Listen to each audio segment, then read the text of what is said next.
Попасть в мишень – цель X для большинства спортсменов. Дисциплины, проверяющие меткость, пользуются бешеной популярностью. Видимо, в мужчинах говорят якутские корни и военное прошлое. Ветераны СВО натягивают тетиву, стреляют из ружья и метают ножи. Спорт помогает, развивает, дисциплинирует.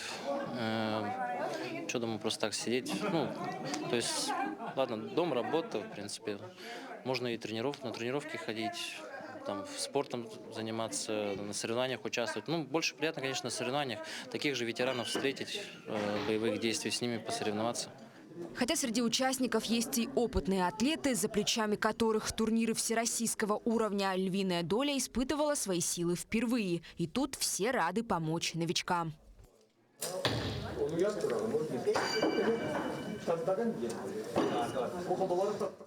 Стрельбу из лука.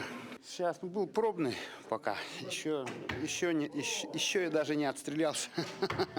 Но наработанное мастерство никуда не деть. Сразу 2 медали кубка завоевал Захар Слепцов. В прошлом году он остановился в шаге от победы на окружных соревнованиях по настольному теннису. А сегодня он уверенно занял 1-е место. И неожиданно для самого себя показал хороший результат в пулевой стрельбе.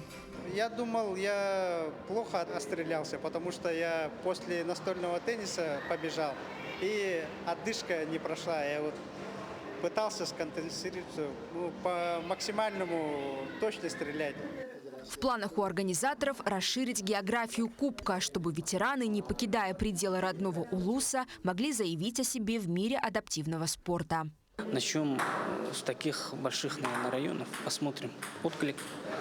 И это же не только зависит от наших министерств, это зависит от ребят. Очень много моментов, когда ребята не воспринимают, когда им звонят: нет, зачем. Даже у нас есть чемпионы, они говорят: на Россию надо взять. Нет, почему, не смогу. Вот таким, поэтому иногда и не еду. Поэтому надо постараться, чтобы об этом говорили сами же, наверное, ребята тоже. Борьба шла не только за места на пьедестале соревнований. По их итогам лучшие попадут в сборную Якутии. А это прямая дорога на федеральные турниры. Эржена Гармаева, Джулустан Иннокентьев, Нюргун Старостин, Якутск.